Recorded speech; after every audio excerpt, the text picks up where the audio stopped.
Eto na nga, pag-usapan lang po natin itong issue ng bombahan sa Iran at anong kinalaman ng Pilipinas dito. Alam mo mga kababayan, ito yung sinasabi natin noon pa na ikakapahamak natin. Kaya talagang dapat ma-impeach na po to si BBM. Kasi alam mo, yung ginawa ng paglalagay ng EDCA sa Pilipinas, yung presensya ng Amerikano, talagang magpapahamak sa atin. Akala niya, ito'y tutulong sa atin. Sa katunayan, di ba, kung maaalala ninyo, sinabi pa nga niya noon, kaya may EDCA kasi tutulong ito sa mga disaster ng ating bansa. Pero, ang dami nang dumaan na disaster sa Pilipinas. Meron ba tayong nakitang presensya ng mga Amerikanong tumulong sa ating bayan? Wala! Ika nga. So ibig sabihin, isang malaking katarantaduhan po yung nakikita natin na sinasabi nila na meron daw tulong na magagawa itong EDCA sa Pilipinas. In reality, wala po. Ay nako po. Alam mo habang tayo ngayon ay nandito sa Macau, kasi nakikipag-meeting tayo sa mga Chinese spy. Baka mamaya maniwala yung mga tatanga-tangang mga loyalista at mga pinklawan. Wala po, nandito lang po tayo sa Macau kasi gusto lang natin magliwaliw at magbakasyon ng ilang araw. Ilang araw lang naman, yung mga 2 to 3 days lang naman para mag-ubos ng lakas. Kala nyo pera, lakas lang pala kasi panay ang lakad dito So anyway, so ito na nga po. Yung nangyaring gera ho dito sa Iran, Israel at saka itong Amerika, kung makikita ninyo, hindi naman ang damage doon sa Amerika. Kasi nga, ang Amerika, kailangan talaga ng mga kalapit na bansa para just in case magkaroon ng pangangailangan. Tulad ngayon, kailangan nilang bombahin ng Iran. So, ginamit nila yung base nila sa Saudi, base nila sa Qatar, di ba? Tapos sa Abu Dhabi din at saka Bahrain. So kung saan man meron silang presensya, yun ang ginagamit nila pang target dito sa mga taga-Iran. Saan ba magre-retaliate ang Iran? Siyempre ang first na gagawin yan, hindi, naman bombahin nila Amerika, layo-layo. Bago pa makarating yung rocket nila doon, marami na nakarating sa kanila. Diba? So ibig sabihin nun, ang gagawin nila, bobombahin nila yung malapit na pinanggagalingan. Saan ba yan? Walang iba dun, kundi dun sa mga malalapit na bansa. So ginamit ho itong mga bansa na to, tulad ng Saudi, tulad ng kung ano-ano pang bansa, ang ginamit nila. At dahil dyan, binomba tuloy sila, di ba? Nadamay sila sa away ng hindi naman nila away. Di ba? Nadamay ho ang mga kalapit na bansa. Kaya nga ako natatawa doon sa mga puki ng inang mga pro-America dyan. Tingnan ninyo na pala, may nagawa ba? May nagawa ba yung mga bansang binomba ng Iran? Di ba? Sabihin na natin, okay? Ipagtatanggol sila ng Amerika. Okay, fine. Kaya nilang depensa ng sarili nila. Okay, fine. Pero, kita nyo naman yung binomba, hotel. Mga private place sa Dubai. Nakita ko, sabi ko, yung isang mayaman na lugar doon binomba pa nila. So ibig ko lang sabihin, madadamay talaga yung ibang mga ordinary citizen o yung mga inosenteng mga tao nila doon madadamay. So tayo, kaya ba nating depensahan? Hindi po. Kaya po ba nating labanan yung kung sakasakali magkaroon ng gera? Halimbawa lang, magsalpukan ng China at ang Amerika, kasi di ba ang China gustong sakupin ng Taiwan at ang Amerika naman ipagtatanggol daw ang Taiwan. So pag nagkagerahan sila, sa tingin niyo saan kukuha yan? Di ba? Manggagaling ba yan sa Amerika yung kanilang gagamitin nila yung mga bases nila na malalapit tulad sa Japan at tulad din dito sa Pilipinas, yung EDCA. So, ano mangyayari mga kababayan? Damay tayo sa katarantaduhan nitong ating presidente.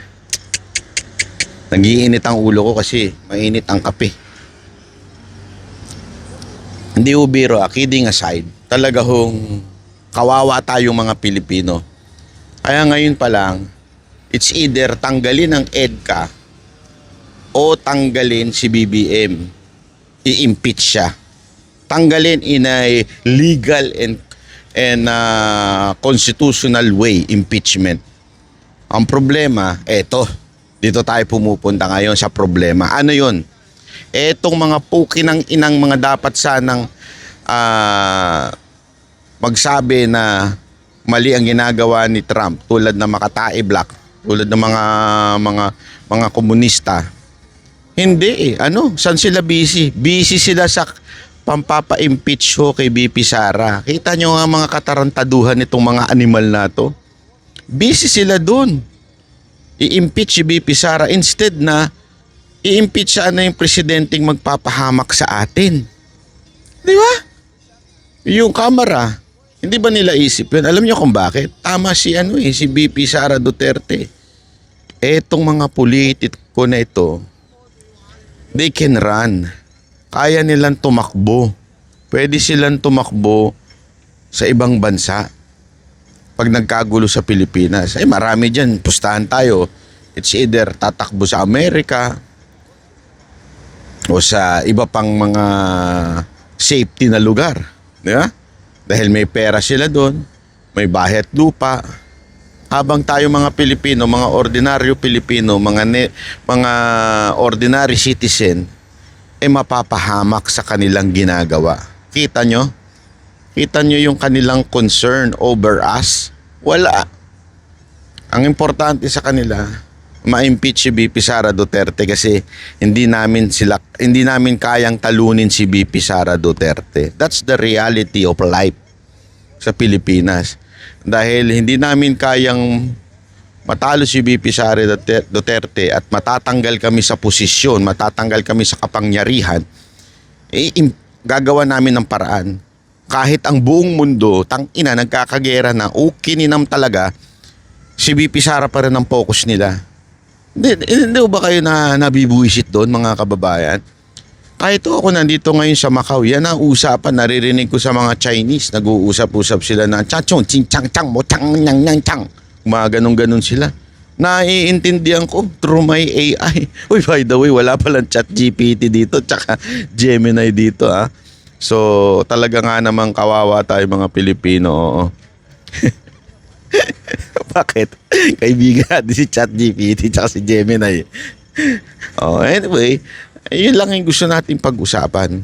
Sana lang, nakikiusap ako dito sa mga tarantadong mga politiko na ito, no? Sana instead ang focus natin yung maayos ang bansa natin, siguraduhin natin mapayapa ang ating ekonomiya at maayos. Ang focus nila si BP Sara Duterte. Tapos yung ating, ewan ko ba, healthy pa ba yun? Nakita nyo si Marcos, nagre-report. Merong, parang, ewan ko kung naposyes ba yun. Merong mga nadamay ng mga kababayan nating, alam mo, just to sound he knows everything, just to sound he is in control. Talagang yung niya, yung diction niya,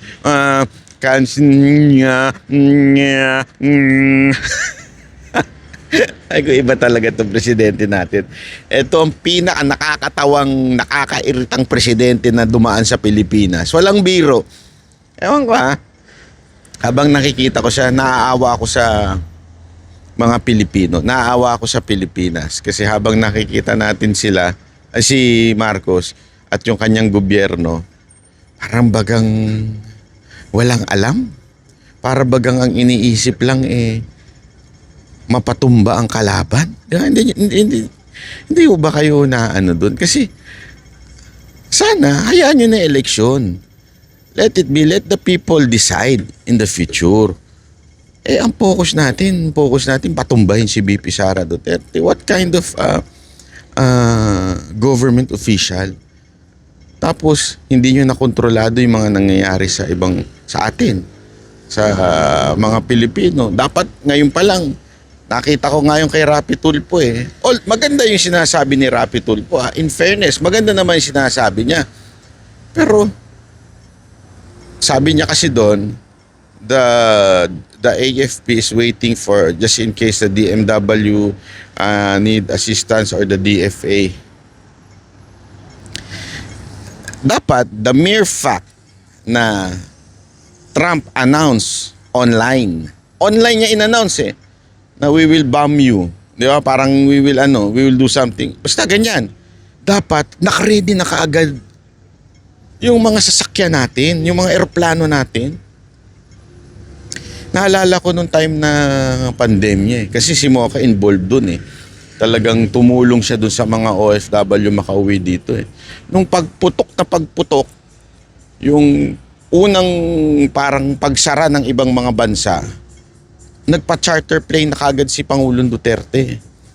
Tapos nagtataka nga iba, bakit daw charter, bakit hindi ganito, bakit di na lang ganito gamitin, yung government plane. Kasi sa totoo lang, mas tipid po yun, yung kukunin mo, rentahan mo na lang buong eroplano, mas tipid po yun. At hindi ho nagdalawang isip si Pangulong Duterte. Kasi sa kanya, mas importante ang buhay ng tao kaysa sa gastos ng gobyerno. Kaya nga nandyan ang gobyerno eh. Diba sabi nga niya paulit-ulit nun sa OFW, tapos natatawa nga yung mga finance guy ni PRRD, mga finance officer niya, kasi sasabihin ni PRRD, hindi, basta bibigyan namin kayo ng ganito. Meron pa ba tayong budget dyan? Kung wala, gawan nyo ng paraan. Hugutin nyo kung saan-saan. Kasi kanya, that's the purpose of the government or the budget of the government, to save lives, to make the life of every Filipino comfortable. Dito sa pagkakataon na to during the COVID is to save life. That's why kaya merong mga pangbakuna na pang advance. Tapos yung eroplano, tapos yung mga hotel ng OFW. Ngayon, putang ina, nagkakagera na, ngayon pa lang mag-aantay pa lang daw. Alam mo, nagulat ako doon eh. Maganda yung response ni Rapi Tulfo. Agad-agad siyang nag-press briefing. Sabi ko nga, tangina, sorry hindi nga trabaho ni Rapi Tulfo yun eh. Mas trabaho ng presidente yun, pero inunahan niya pa. Ewan ko kung nabagalan ba siya kay Marcos. Inunahan niya na mag press briefing na tungkol sa anong gagawin. Di ba? Dapat si Marcos yun eh. Bakit senador ang gumagawa? Inutil tong presidente natin? Hindi nyo ba nakikita yung katatawanan doon? Senador na yung, siguro ako feeling ko, sabi ni Rapi Tulfo, tangina, wala man lang tayong update sa presidente natin. Ako na nga lang. Kasi in fairness, siya naman yung head o chairman ng committee pagdating sa mga OFW. So sa'yo na yung nag-a-update. Tapos, nakakapagtaka lang, no? Sabihin ba naman nag-aantay daw ang AFP para sa DFA, DMW na kung magde-deploy ng Sabi ko, in the first place, dapat matik na yun. Nung sinabing bobombahin, yung sinabing dapat automatic na, tumakbo na ta. Kasi alam natin, pag bumomba, mawawala talaga airspace. Talagang yung traffic sa airspace, mapipigilan, titigil. Gayon, stranded na. Wala na. So ano sasabihin? Kasi sabi nga ni Rapi Tulfo, hindi na makakapunta dyan yung dahil nga sa merong parang pinagbabawal muna sa airspace na sa Middle East. Wala kasi nga, hindi nga prepared. Dapat nung pag-announce pa lang, kung gising ang presidente, kung gising, pukin ang ina, kung walang hindi gising, patay tayo dyan. Hindi natin alam. It took him a lot of time to decide or to think or to appear or to report. Di ba? Sana agad-agad dapat yun eh. Nung pag sinabing gera, alis na. Para anytime kailanganin, may malapit na eroplano tayo doon, ilipad ng mga Pilipino. Ngayon, wala na. Stranded na. Anong gagawin nila? Oo. Dahil yan, sa binoto natin, hindi pala ako, hindi ako kasama sa nagboto dyan. Bumoto tayo o kayo ng inutil na presidente, kayo ngayon ay mapapahamak. Yan yung sinasabi natin eh. This time, let's not make another mistake. of voting another Marcos in the government. They're not different. They're the same. So, kung boboto na naman tayo ng isang inutil na Marcos, wag na. Dapat to matuto naman tayong matuto sa kasaysayan. Dapat matuto sa kasaysayan. Kasi alam mo, ang hirap nating matuto sa kasaysayan. Honestly, hindi ko maintindihan bakit di tayo natuto. We had a Marcos, pero bakit ganun? Pinabayaan na natin na may balik ang isa pang Marcos. That's the funniest thing. Actually, pinagtatawanan tayo ng ibang bansa eh. Ang lagi nilang sinasabi, pag pupunta ako ng Japan, pag may nakakausap ako kahit dito sa Macau, parang nagtataka sila, why we voted another Marcos? Hindi ko anong gagawin ko.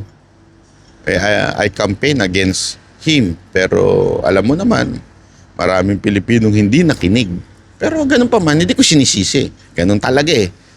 Life is a matter of committing mistakes and learn. Diba? Ganun eh. Pero sana we really learn this time. Matuto naman po tayo na wag na uli bumoto ng ganitong inutil na presidente. Halimbawa, si Remulla, si John Vic, napaka-inutil niya sa Cavite. Honestly, puntahan niyo lugar niya. Huwag akong paniwalaan ninyo. Puntahan niyo lugar niya. Gusto niyo ba entire Philippines maging katulad ng lugar ni John Vic? Ontiveros. I-rewind ninyong history niya sa pamamahala sa mga pinagsilbihan niya sa gobyerno. Ano nangyari? Puro kontrobersiya. Diba? Meron pang issue doon sa PhilHealth.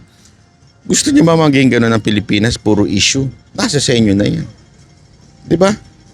Dapat yun ang ating tinitingnan kasaysayan. Ngayon, gusto niyo ba maging katulad ng Davao City? Uli ang atong bansang Pilipinas? O di si BP Sara Duterte. Again, I keep on saying this. Let us not be swayed by family names. Pero by their accomplishment. That's very important. Their accomplishment. Ano accomplishment niya mga nakikita nating kumakandidato? Nasa sa inyo na yan mga kababayan. Kasi ganito resulta eh. Inutil na presidente. Bakit? Alam mo, sabi nila, noong panahon na yan ay gobernador dyan sa Ilocos Norte, hindi nga daw pumapasok yan. Tamad daw yan, di umano allegedly. Inutil nga daw yan sa Ilocos Norte. Tapos nilagay nating presidente, anak kayo ng wewe. Anong trip ninyo? Ba't nyo nilagay na presidente? Inutil nga sa Ilocos Norte. What do you expect now? Magiging hindi siya inutil? Diba? Kasi mismo na nga yung kapatid niya nagsabi, akala niya magbabago. Maraming namamatay sa maling akala, Miss Amy Marcos. Akala ko mababaw lang tong tubig. Paglangoy ko mababaw nga, kaya lang meron namang buhaya o marumi naman yung tubig. Di ba? Hindi pa pwedeng puro akala. O akala ko mahal ako ng jowa ko. Yung pala iniiputang ka na. Ibig sabihin nun, tanga ka. Kasi nga, umasa ka sa maling akala. Diba? So, sana lang mga kababayan, isip-isipin natin ha. Kasi kung hindi, gusto nyo ng ganitong presidente, yung tatanga-tanga, yung mahina utak, yung ignorante, hindi pala ignorante. Tama, ignorante. Bahala kayo. Okay?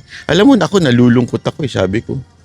Etong Macau, halimbawa, galit na galit tayo mga Pilipino sa mga incheck. Binabash natin sila. Pero sigurado ako pinagtatawanan ng mga Chinese tayo, mga Pilipino. Bakit? Kami pa ang kinagagalitan ninyo. Tingnan nyo nga yung bansa namin sa bansa nyo. Para bang kami pa yung may problema, kami pa yung may problema pagdating sa bansa. Kayo nga, puro korap ang opisyal ninyo. Nakakatawa, di ba? Alam mo, kaya nga napaka-importante mga kababayan na maintindihan natin to. Ako, umaalis ako ng bansa hindi dahil para naggagastos. Ako kasi naniniwala ako, sabi nila, di ba? Comfort destroys usefulness. Pag masyado ka ng komportable doon sa iyong kalalagayan, minsan nagiging complacent ka na, yung re-relax-relax ka na, hindi ka na nagpupush. Kasi nga, komportable ka na doon sa buhay mo na yon. Alam mo, kaya tayo umiikot-ikot para makita natin na meron pa palang ibang mga bansa na maaayos, magaganda. Paano nila nagawa ito? Anong klaseng attitude meron sila? Paano sila? Kahapon nung pinagsisilbihan ako nung bellboy nila, ang weird Sabi ko, supposedly, ang mga Chinese masama ugali. Pero nung pinagsisilbihan ako ng bellboy nila, ginawa niya yung effort niya kasi nagpalipat-lipat ako ng room dahil amoy sigarilyo. Ayoko non-smoker po. Ayoko po ng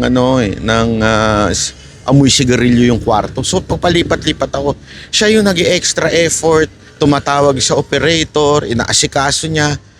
Yung bang, sorry to say meron kasi mga Pilipino na parang bang ayaw kasi nila yung amo nila, mababa sahod, so yung serbisyo nila parang galit lagi.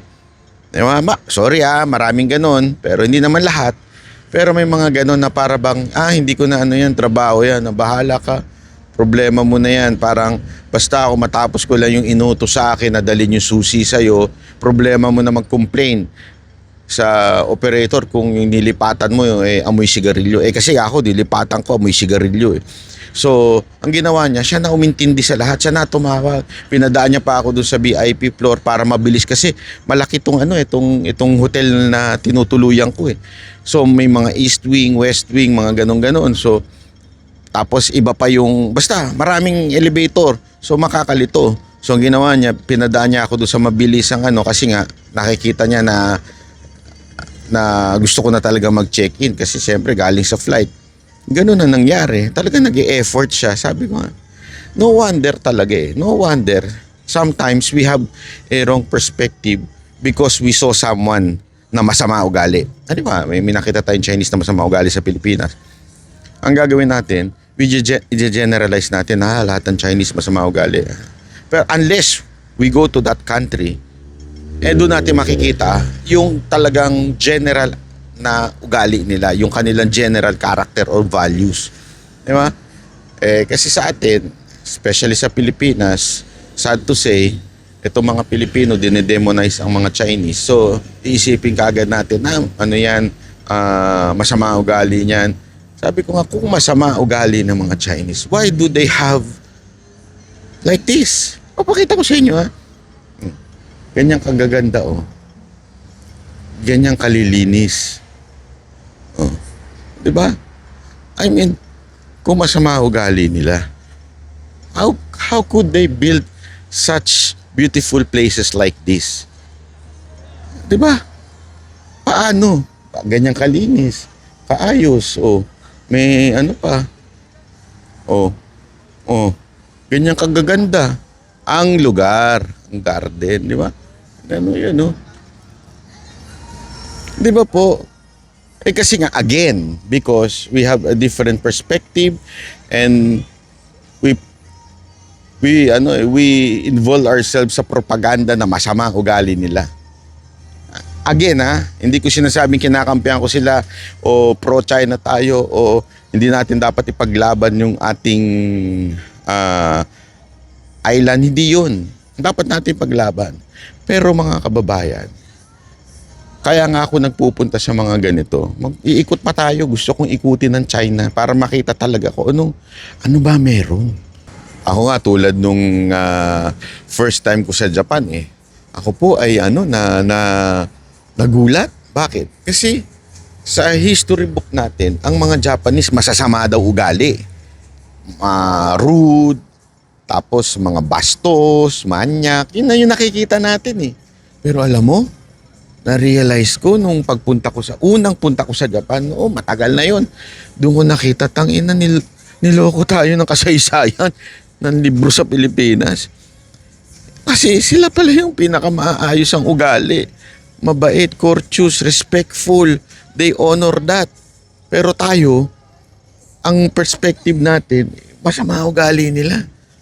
Alam mo yun, kaya nga ako nagpupunta ng ibang bansa to see totoo ba yung mga kinikwento sa Pilipinas? Kasi ganito yung history books nga, yung mga teacher nga, di ba?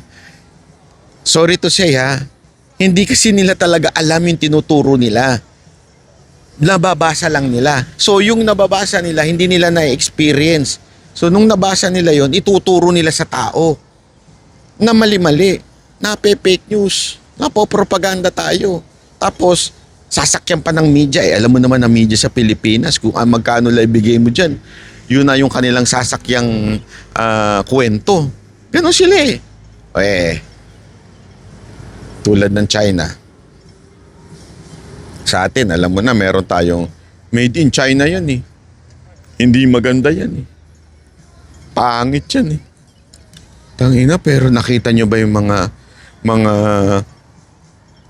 mga technology dito? Wapak ka. Talagang wapak. Makakakita ng ganun. So, mga kababayan,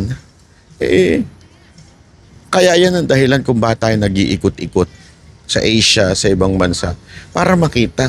Nagulat nga ako kasi, di ba, kakapunta ko lang din sa Amsterdam, sa Paris, sa Barcelona.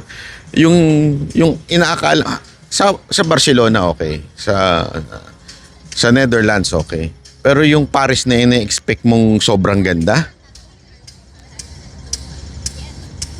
ang dilim, delikado. Totoo Ang dilim-dilim, tas delikado. Tapos, ewan. Hindi mo talaga maintindihan. Anyway, ganito na lang po muna mga kababayan kasi may mga kababayan tayo na nakikita tayo. Si Banat Bay, bumabanat na naman dyan sa Macau Strip. Ito kasi ang Las Vegas ng Pero sabi nila, Las Vegas na maganda, mabango, at kaaya-aya. Kasi sa Las Vegas dami turok dun nagtuturok-turok. Anyway, maraming salamat po. Thank you very much. Magkita-kita ulit tayo sa susunod nating vlog.